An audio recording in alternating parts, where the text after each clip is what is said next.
Sometimes things can be right in front of you. Opportunity, access, insight is right there, but you don't see it. Meanwhile, what we trying to do? Not be stuck, but we did not see what was right in front of us. So don't you give up. Don't you put anything down. Don't you just take it and say, oh, forget it. God will get you if you just trust and move.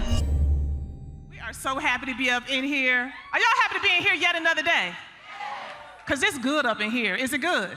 It absolutely is. Yes, and it's about to get gooder. I'm using words like that today, letting you know it's about to get gooder. Everybody, let me just say this to begin. I want to set the tone. Somebody say tone. I need y'all to talk back to me. Somebody say talk back. Okay, y'all are good. Y'all doing that right away. I need y'all to talk back to me, and I need y'all to really be present in this moment. Are y'all able to be present? Okay, I know y'all are present. But I have a question, and I want you to stand up if this applies to you. Was 2023 a little special? Stand up, please, if 2023 was a little special. Whatever that means to you, it was special. Were you side-eyeing your business in 2023 a little bit, like, what's going on here? Stand up if that was you. Mm-hmm. Did you get a little afraid? Did you get a little scared? Was there any fear, any uncertainty in 2023? Please stand up if that was you.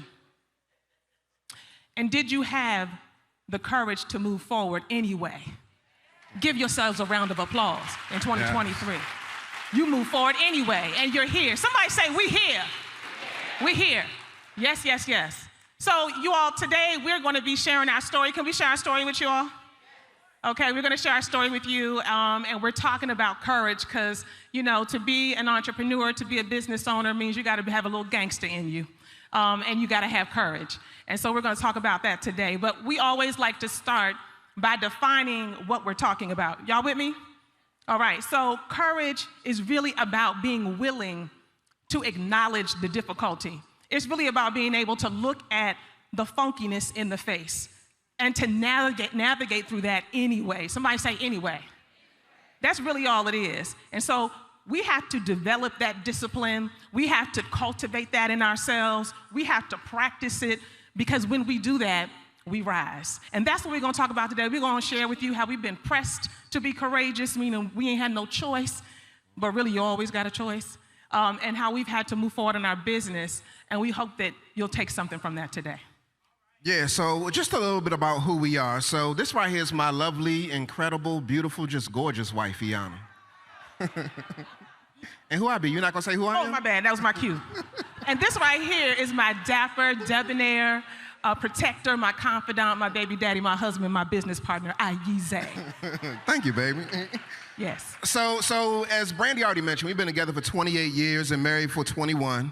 And so we got an extensive history of being together. One thing that I'll say is that being in a relationship with somebody for an extended period of time, you get to learn a little bit about yourself. How many people in here have been married for over 10 years?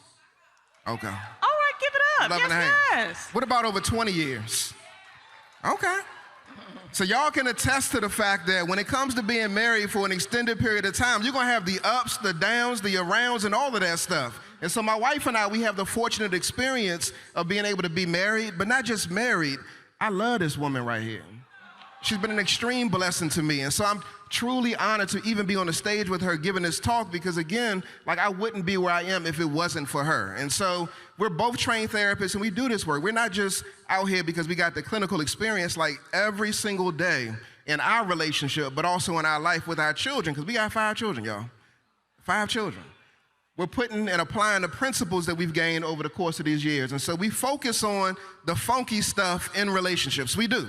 So if you got issues, drama, stress, struggle, strain, whatever it may be, that's what we focus on. Like we focus on that because we've been through some things in our relationship. We're going to share what we've been through and what we had to cultivate the courage to get through during this talk. We've been featured on several different platforms, and so we're thankful for that. Here's just a few to show you on the screen here. This right here is our squad, y'all. Everybody say squad. If you got a squad, say squad. Okay.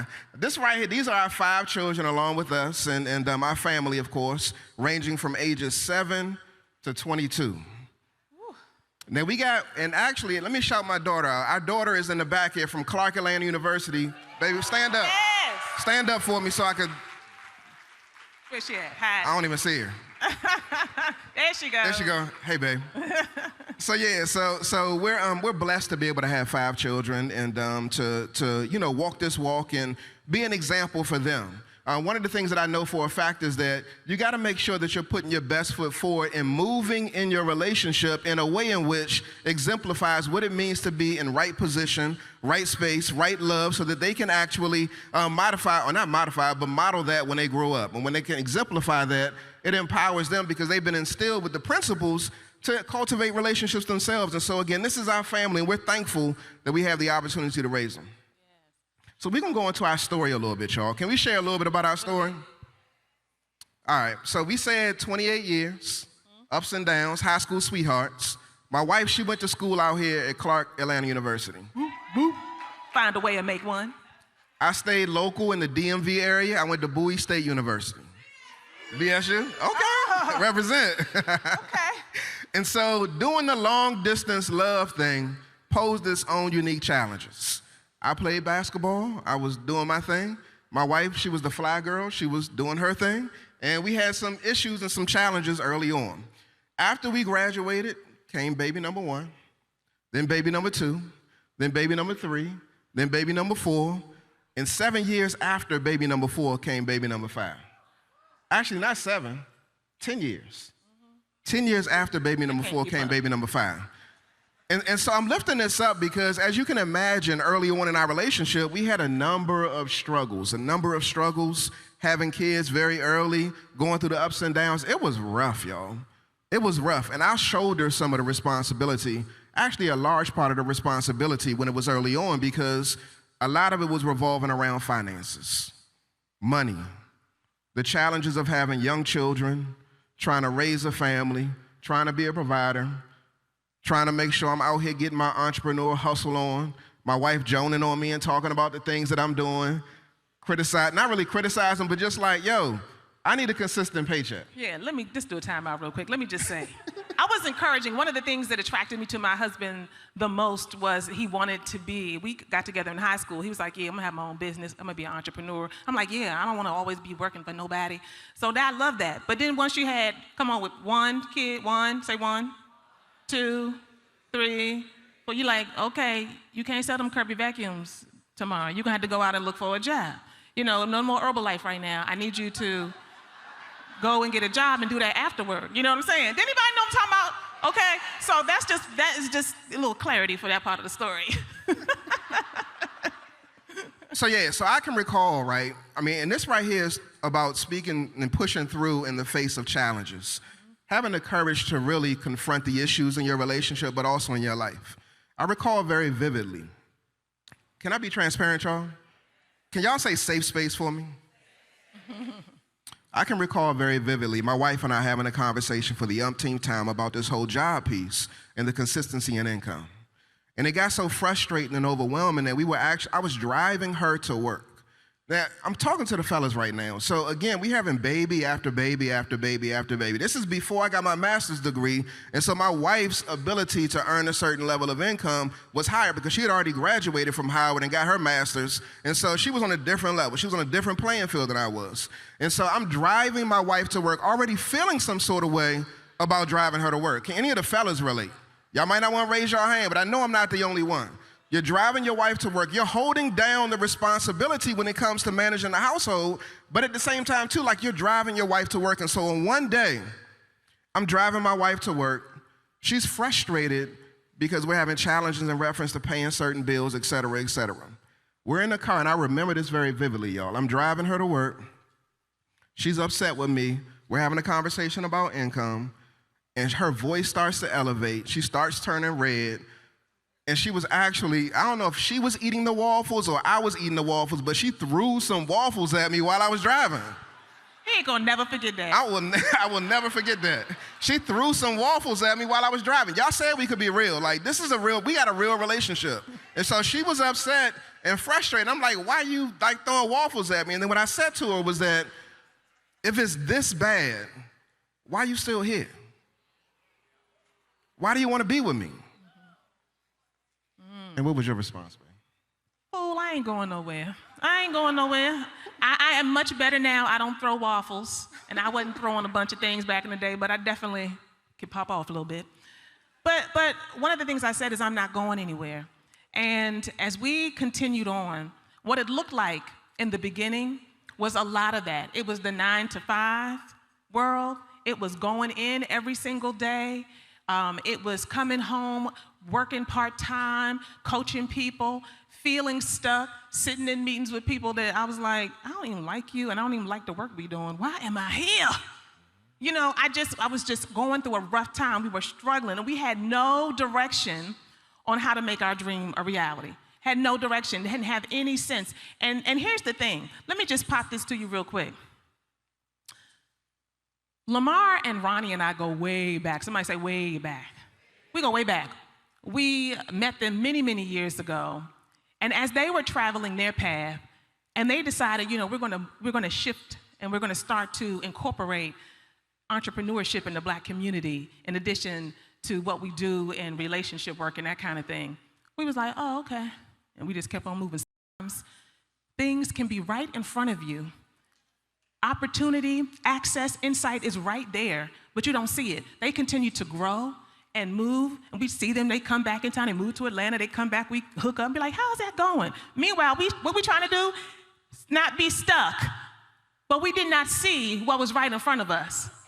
And that's oftentimes how it is. How many of y'all, your family, folks, they don't know nothing about what you're doing, they don't really understand it, they don't acknowledge it. Does anybody know what I'm talking about?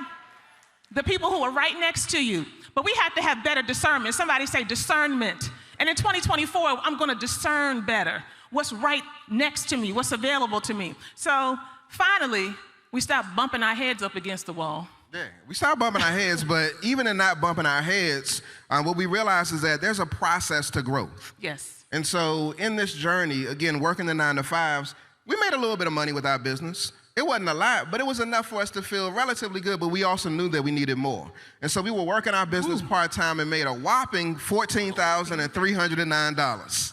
Give it up for that $14,000, y'all. It's a start. Yes. It's a start.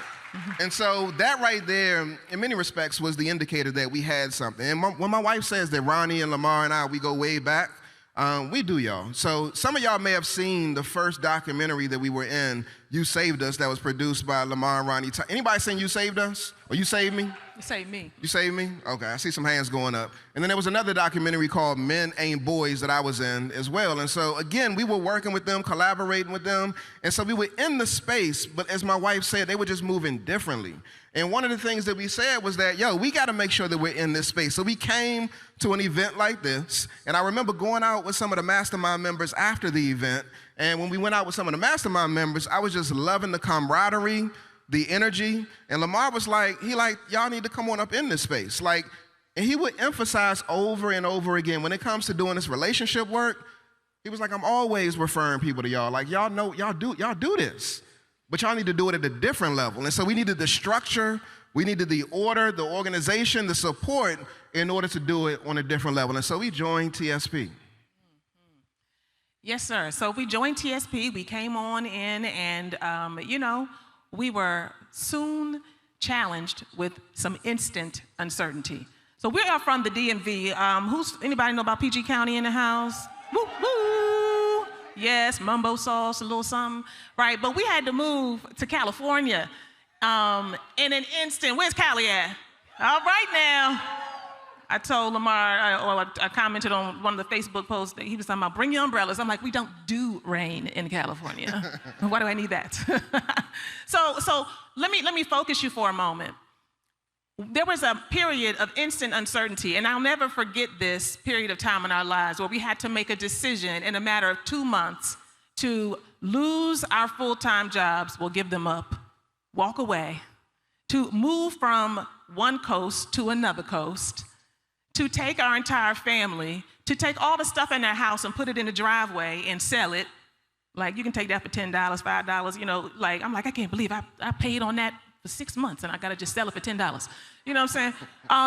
But we had to make a decision in a matter of 2 months because our oldest son had an opportunity to move into acting and was given an opportunity. And so we didn't want him going by himself, and we wanted to go. People was not happy. We told y'all we got 5 kids. Our kids was like, I know you lying. You saying we gonna move just because of him? You know, you always got that one child. She's like, so what if it was me? Would you just make that move? If I said I wanted to go and move to Colorado because, you know? And so we had to struggle through that period of time. This picture right here is us at our going away party. We were getting ready to move, and we was crying because we was like, we don't know what in the heck is about to happen. Anybody ever been there? We don't know what's about to happen. We already are in a place where we're trying to build our business, and we're trying to move forward, and we're trying to grow, but we had a what? Paycheck, a regular paycheck coming every 2 weeks from the both of us, and we were comfortable. We were comfortable. Yeah, not only were we comfortable, so here's the interesting thing. When it comes to moves that you make in your life, a lot of times you'll experience some goodness, some joy, some enthusiasm, some excitement. Like you'll have something that's up here. But, you know, in addition to something being up here, there's also those low moments too. And so one of the things that happened to us during this time period, this was 2019, y'all. 2019 was crazy. And let me just paint the picture for you. Our oldest son, and y'all are getting some exclusive information. Let me just make this clear, because he said, like, y'all can share it, but we've never shared this before in a public place like this. 2019, our oldest son is planning to go to Rutgers University. He's into acting. He's excited, senior year, and I take him up to Rutgers University, and I'm excited too about the opportunity, and so I'm driving with him on the road, and I get him situated in his dorm that he's gonna be staying in, and he's supposed to be doing some acting classes, and he's really, really, really looking forward to this opportunity. Take your time.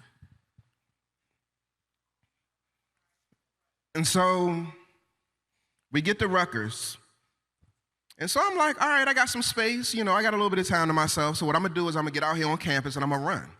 So Crystal would appreciate this. You know, I'm running and you know, getting my sweat on and all of that. And so I'm happy. But as I'm running, I get back to my room. I'm about to get showered and cleaned up. And I get a call from my son.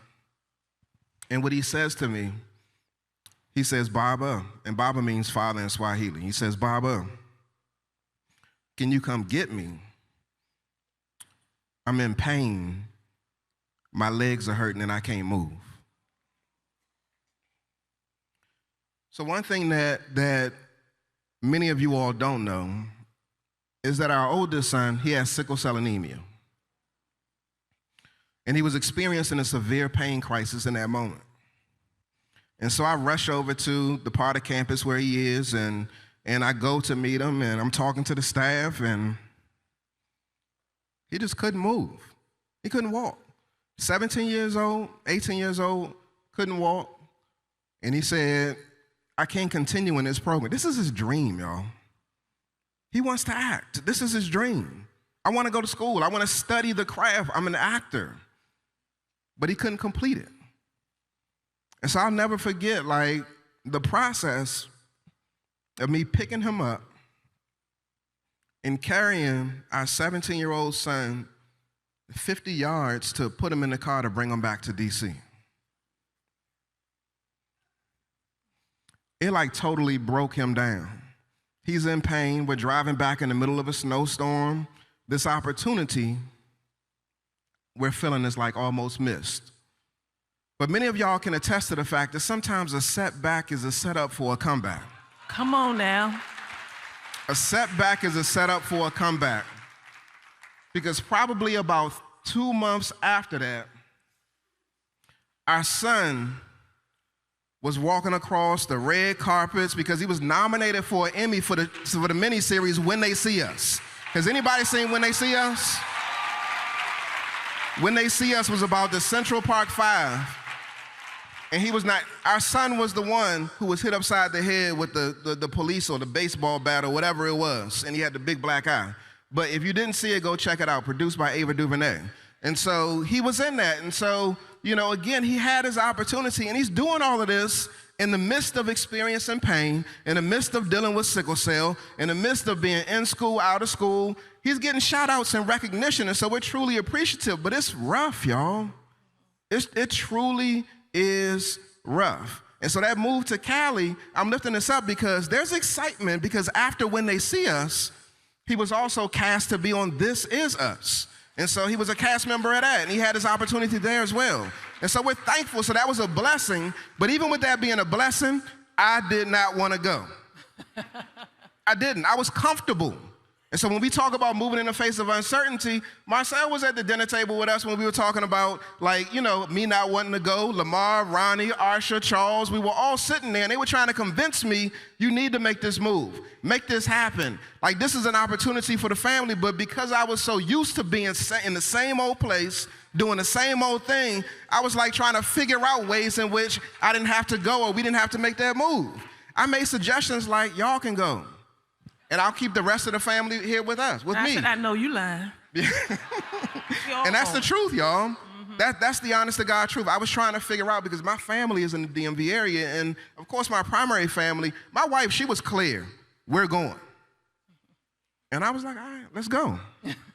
You know, we're gonna make it do what it do. And so that move to Cali, it was a blessing, but again, it did create some instant uncertainty, and it was a lot of fear that was attached to that. All right, y'all, so navigating these challenges, right? We have made this move to California, and as we are now in California with, everybody repeat after me, no jobs, but we had gifts inside of us, yes, right? We had a crossroads moment where we had to figure out, what are we gonna do? And so we were in TSP, right? Because we had just joined TSP right before all of this happened. And I remember like yesterday, you know what, sometimes I think back to some of them conversations, and I'm like, they probably was getting off with us, the coaches and stuff, like, bless her heart, she just don't know, she don't know what she talking about. You know what I mean? Like, you see yourself later, like, you know, and now, I mean, see, you know, look back at yourself, you're like, I didn't know what I was talking about. But I remember early on, we had a coach, Coach Stephanie, and Lamar might have been in this conversation, I can't remember. But they were talking to us about pricing and talking to us about, you know, something called challenges, you know, do a challenge. And, you know, sometimes you're just too smart for your own good. I'm like, well, the pathway, you know, when people come and look for counseling and coaching, they're not going to go to a challenge, you know, and the pricing you're talking about and the money that you want me to ask people for, I just don't think that, you know, you can go and use your insurance. What was I making? Excuses. I don't think that they're going to come and do that. And you know, one of the things I learned that I've heard people say over and over again is get out of other people's pockets. Stop counting their money. Stop counting what they value. Stop paying attention to what you think is important and pay attention to what they need and what you can provide. And that was a struggle. And so there was a lot of unconscious resistance because, hey, I'm in TSP. I'm an entrepreneur. We're doing the daggone thing, and I'm getting in here and I'm doing the coaching, I'm listening to this stuff, but still can be in your comfort zone. So I'm here to let you know that you can be in the room, you can be in the seat, you can be doing the things, but still working against yourself. You can still be undoing the very things that you're trying to move forward with and undermining your very progress because you are not aware where you resist your own advancement. You know what I'm saying? So you have to be willing to look at yourself because I did not know that I was so resistant. And I'm telling you, many of you here have made lots of progress, but there's lots of things that you could have done if you would just get out of your own way. Get out of your own way. And I'm just gonna add this one on here. Just do what they tell you to do. We just need to do what the folks tell us to do, right? We all have our own businesses and we all have things that we're working towards, but sometimes we have to pay attention to experience and trust the process. So some of the challenges we also dealt with, y'all see right here, let me just tell you, we're dealing with challenges trying to make this money, we're dealing with challenges in terms of trying to work together. Boundaries, somebody say boundaries. They already, anybody, let me just ask, can I get in your personal business for a second? Can I? Why y'all quiet? Like, no, just talk the talk, y'all. Anybody here got a problem with boundaries a little bit and you know it? Just nod your head, blink your eyes. Okay, all right. In general, but in business, we have to have boundaries. on our teams, we have to have boundaries. Between my husband and I, right? And so particularly when we're arguing the day before, and I'm like, this sister right here, I really don't mess with you right now, but we do need to sit down here and do this work together. That was a struggle. That was something that I had to learn. Not only that, oh my goodness, we have very different work styles. Anybody got some team members who you work so differently with? Then, and you're trying to figure out how to navigate, you judging them left and right. I was a judger. Somebody help me. I could be so judgy. And patience for me ain't never been easy. It ain't never been easy. And one of the things that I like to do, I am a hot communicator. If you don't know this about yourself, like I see a problem, I want to jump in there, let's solve it, let's talk about it, let's what we doing? Well, that ain't how he roll. He like, let me sit back here for a minute. Let me process and think about it, and let's come back tomorrow about 1 o'clock. Tomorrow, I was trying to get this done in 30 minutes. You know what I'm saying? So these are the everyday challenges that we have working with other people. I happen to work with my husband, but we had to rise above those things and learn how to navigate, and these are some of the things that I know I dealt with. Yeah, my wife wasn't the only one that had to rise above navigating certain spaces. For me, resisting new territory that took me out of my comfort zone. As I said a moment ago, not wanting to move was one thing. Certain business initiatives and ideas I may slow roll and hold back on because I'm pontificating, I'm processing, I'm thinking, and I'm in a constant state of deliberation, which leads to sometimes inaction. And I'm resisting, again, what it is that might be in our best interest only because I want to think about it today, tomorrow, next week, maybe in a month from now. Anybody guilty of that? Like overthinking, overanalyzing, overthinking and processing certain things? Yeah, that was me, y'all. And so, but I had to get outside of my comfort zone. Another piece, y'all, was not expressing my thoughts and feelings. Like some of y'all, many of us in here are bosses. Like we handle our business, but at the same time too, even if you're at the highest of highest levels in your business, you still have relationships with people who are under you. And so with that being said, sometimes it's just hard to truly express what you're thinking and what you're feeling because you're trying to take care of the other person.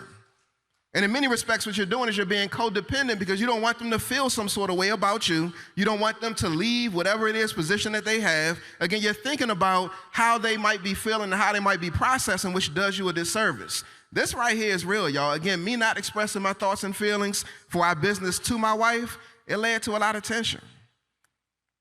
A lot of tension, a lot of disagreements, a lot of just bumps in the road because what happens, y'all, it's not that you don't have the thoughts, it's not that you don't have the feelings, but what it is that they tend to, when you suppress them, they come out at the most inappropriate times.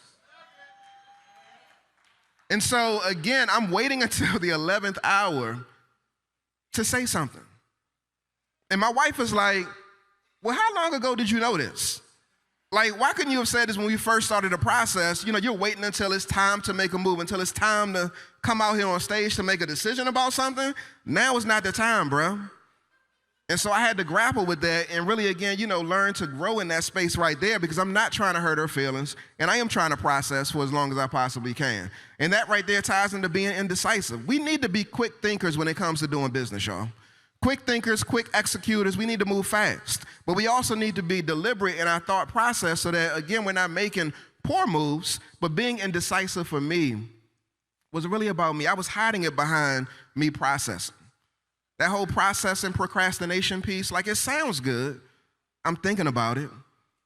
But a lot of times it poses a barrier when it comes to you building and growing. And so I had to really grapple with that and get beyond that and be more quick when it came to making decisions. And so this right here is real, y'all. We left TSP. Somebody say, y'all stupid. I'm for real. No, I mean, this is real, yeah. So we decided to leave TSP. Can you believe that? We left because we had this unconscious resistance. We were getting in our own way. We were not seeing all of the things that we wanted to see. We were not following the counsel of the coaches. We were getting caught up in all of the internal stuff that was happening. All of these things are moving and flowing inside of you and inside of your atmosphere and your business all the time. And just because you're not aware of it doesn't mean that it ain't happening. So, yeah, we left, but we found ain't nothing out there in them streets, y'all. We found that out real fast, real fast. Y'all can clap it up for that. It ain't nothing out there in them streets and nothing like TSP. Because once we realized, like, oh, we can't, man, we can't do this. We was like, okay, we coming on back. Yeah, we coming back. Because we can sit here and struggle, or you can come and start to survive and then thrive with other people around you. So there is a difference. There's a difference. Yes, indeed. Yeah, so in 2019, as we said earlier, we made $14,309, a whopping $14,309. We came back in 2021, and we were excited because, again, in 2020, we made $18,769, which was a 31% growth. I'm all about growth and progress, and so these may not be astronomical numbers for some, but the reality is that there's some people who ain't making nothing right now. And so this right here was progress, and I was happy about that. I was happy about that. But check this out, y'all. Like, during the course of us engaging and being in the TSP space, like, we had the fortunate experience of collaborating with a number of different folks. And we had a lot of names on this slide. I'm not sure what every name is, but if your name is not up here and we collaborated with you. No, because you know, they said, look, they organized around here. They was like, no, you're not.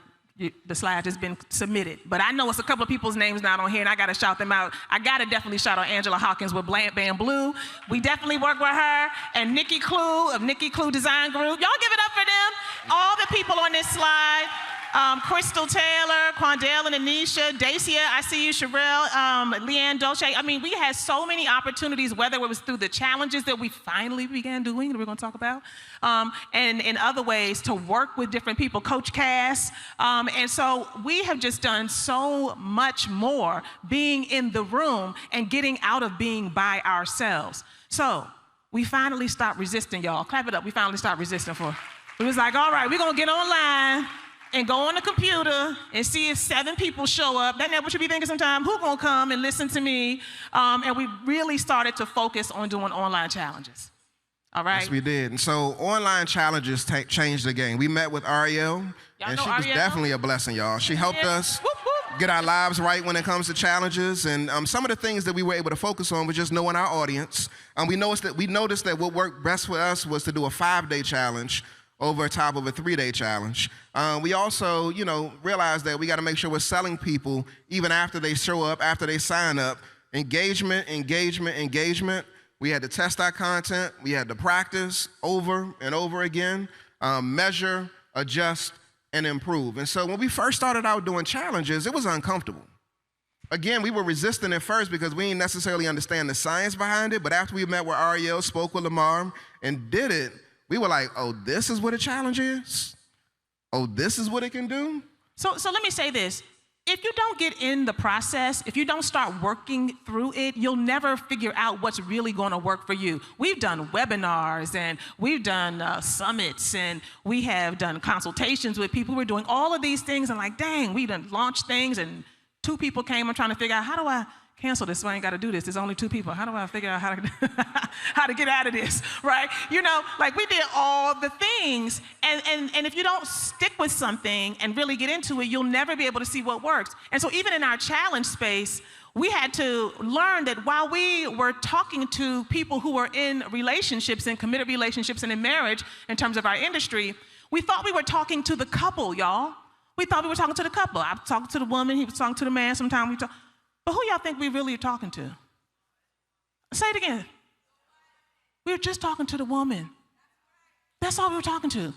Because she's the one who is going to come and pull the trigger. She's the one that, based on her perspective and her perception, who's going to bring him on up in here. And we had to start changing our language and learning some things about the fact that, we need to say, it doesn't matter if you come by yourself. Because people could come in our presence and be automatically feeling like, well, this ain't for us because my husband ain't doing it. I'm not paying attention. So these things we would never have known if we didn't start working the process and start realizing, we need to use the tagline, relationship work is personal work. Honey, I'm talking to you or you, whether y'all come together, you come alone, it doesn't matter. But we never would have gotten to that if we didn't get into the process of doing them over and over and over and over again. So when we came back in 2021, y'all, there was a huge increase in revenue. We went from $18,769 to $166,600. 787% growth, y'all. We were truly thankful. And it's based off of us listening. I was so excited when we were able to walk across the stage and get our 6-figure award, and it was based off of, again, us listening.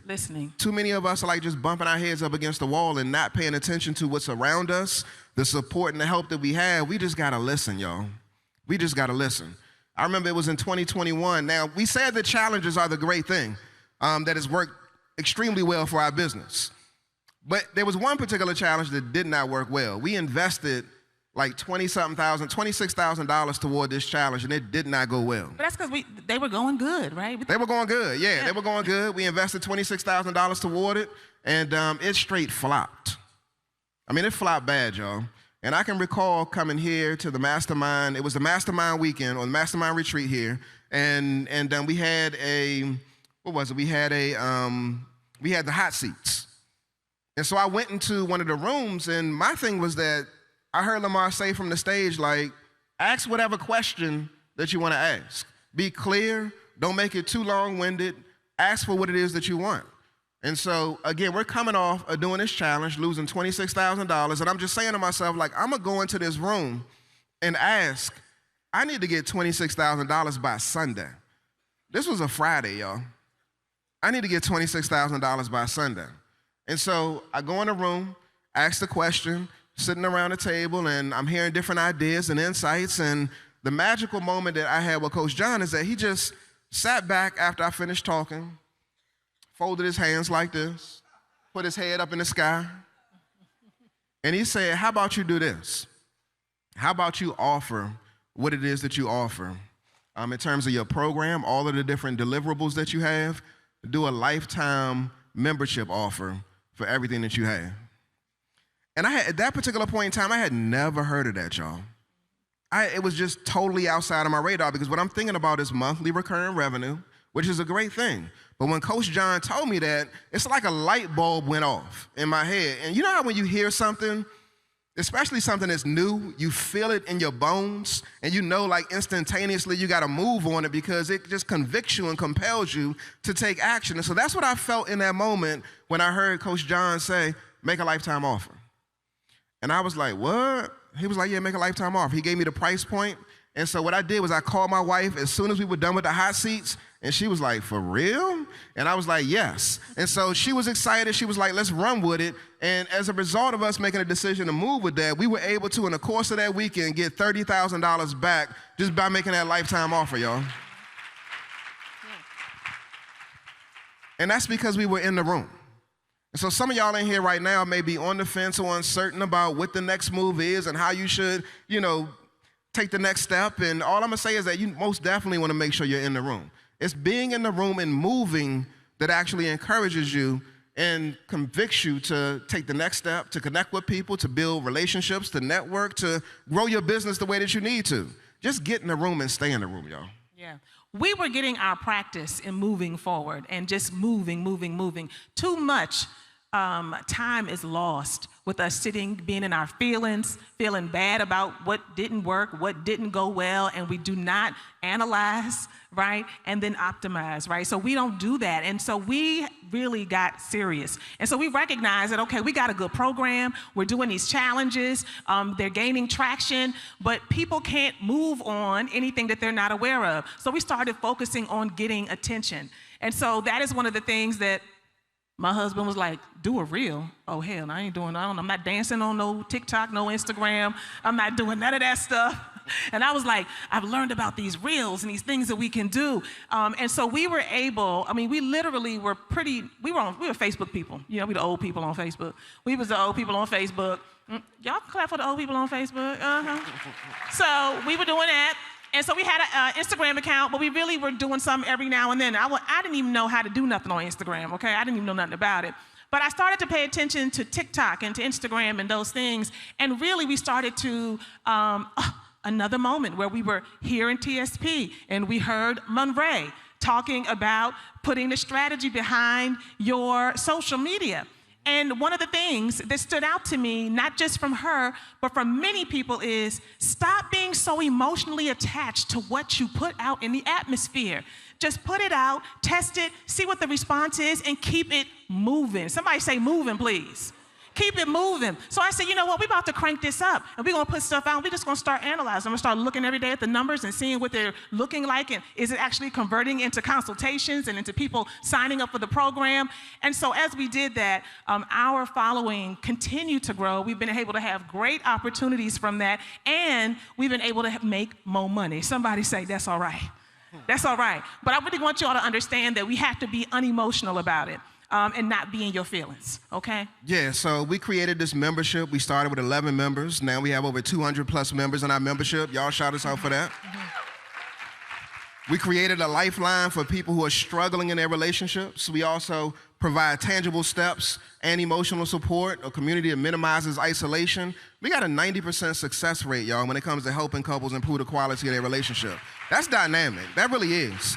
And we've saved countless marriages from the brink of divorce. And so what we've built, just simply by being in this space right here and getting the support from TSP members, mastermind members, and just the energy in the room, we've been able to build a Blam Core membership community. These are some of the folks that you see up here on the screen. We got one of our, I think they're in the room right now. Any of our Blamly members in here right now?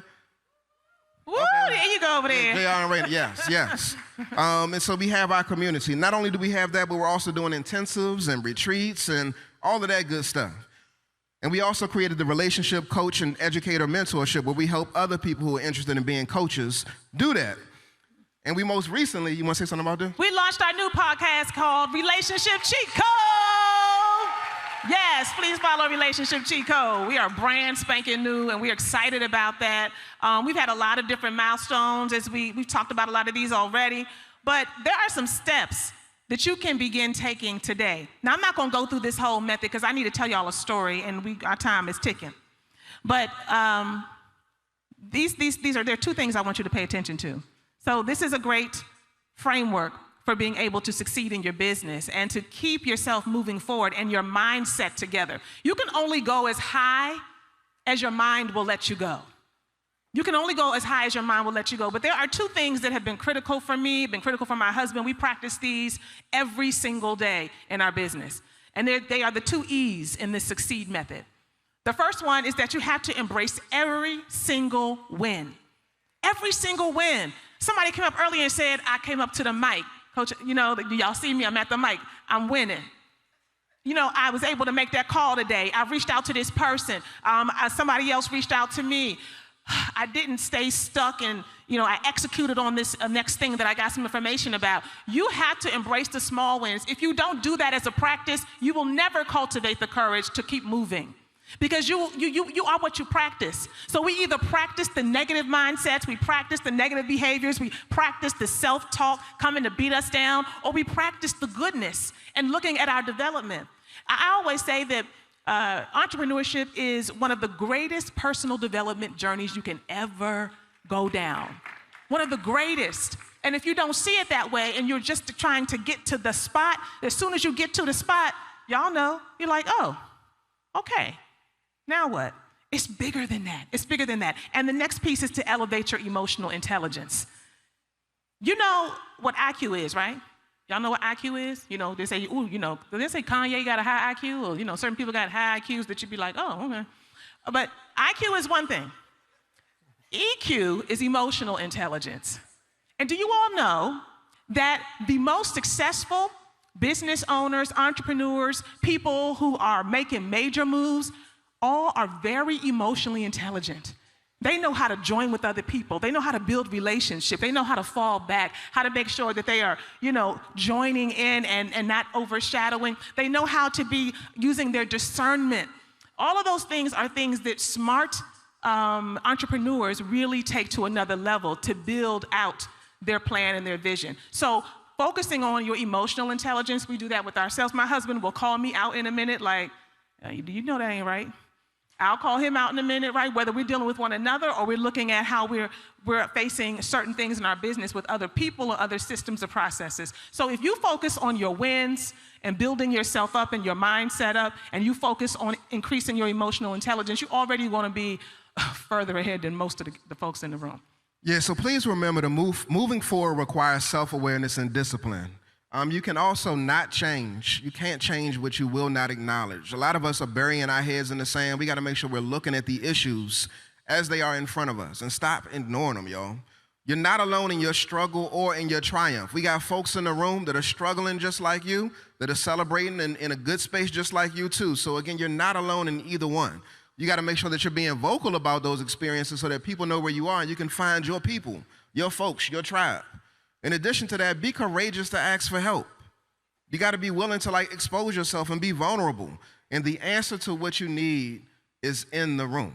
But you got to take one step at a time, several steps in some situations if need be. But again, the most important thing is that you want to make sure you're moving. Yes, yes, yes. And let me tell you something.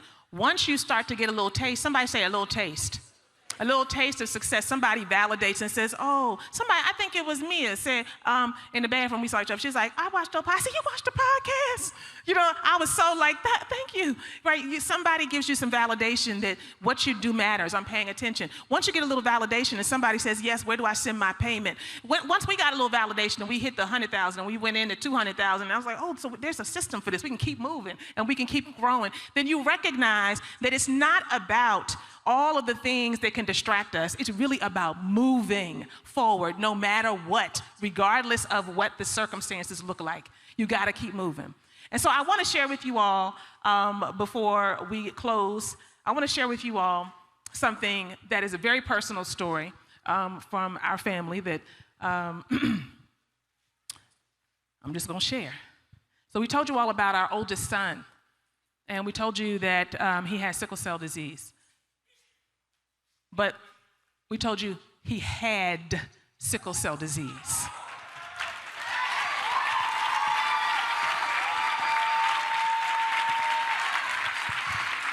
Ever since he was born, we've been moving forward in the midst of uncertainty.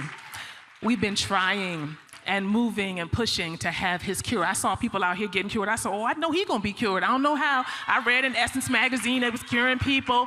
We did drives. We went through an in vitro fertilization process trying to have a baby that would be a match. I didn't even know that was a thing, and that failed. We did bone marrow drives. We did so many things. We tried to see, I said, we got all these daggone children. Ain't none of y'all a match? We had all them children, and nobody can step forward as a match? Nobody. And then that miracle baby. But before the miracle baby came, I said, you know what? I just have to surrender. Because any bosses in here, like, I'm going to try to get this together. I'm going to organize this. We're going to get it done. I'm going to execute, and it's going to happen. I was clear about it. But sometimes, now transfer what I'm telling you to your business, to the position that you're stationed in life right now. Sometimes it's not about being able to stack up every single thing just the way you need it to be. It just doesn't work like that. You just have to move, and then you have to know when to take a move, and then let me just sit back and see what's gonna happen next. I take another move, and let me see what happens. I can't be in control of every single thing. And so I said, God, I surrender to you because you told me, God, that he would be healed. And I have been trying to make it work on my timeline, trying to get your business to where it needs to be on your timeline, trying to get it to match your ego and your self-esteem and everything else, when God says, I'm working a thing in you, not just through you. And so God had this miracle baby come. He was a 100% match, and Asante was cured 2 months ago. 2 months ago. He ain't got sickle cell no more. Won't he do it? Won't he do it? So don't you give up. Don't you put anything down. Don't you just take it and say, oh, forget it. You don't have to know what it's going to look like. You don't have to have all of the pieces. All you have to do is move forward in the midst of uncertainty. Move forward when you don't know what's going to happen. Move when you don't know where the money's going to come from. Move when you don't know how it's going to look. God will get you if you just trust and move. Thank you so much.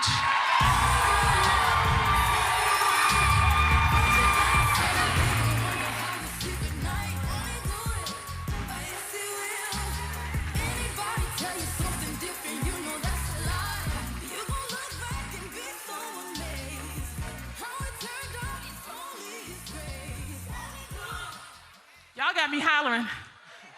Woo, Lord. God is good. text TSP 2024, y'all, to this long number up here that we got on the screen, because we want to give you our Entrepreneur's Resilience Guide, how to be resilient in the midst of difficulty, how to keep thriving and showing up for yourself no matter what it looks like, and we're going to send that to you. So please text that to TSP 2024. I think we are over our time, but we thank you so much, TSP, for listening to us today. Keep moving, y'all. Keep moving.